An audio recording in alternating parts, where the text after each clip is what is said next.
Buongiorno ragazzi, come state? Poco prima di recarmi al lavoro voglio fare questa breve storia.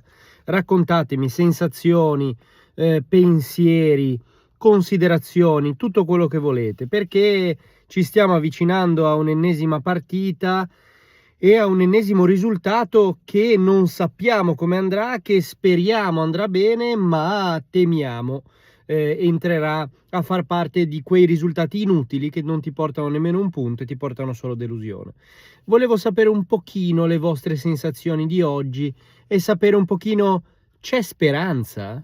C'è ancora speranza? Quel pochissimo di bel gioco che si è visto nelle ultime due partite, nell'ultima se ne è visto ben poco di bel gioco, ma quell'idea di gioco, quel calcio giocato, ci dà un po' di speranza oppure era semplicemente un qualcosa di etereo e che è già finito? Fatemelo un po' sapere. Ciao ragazzi!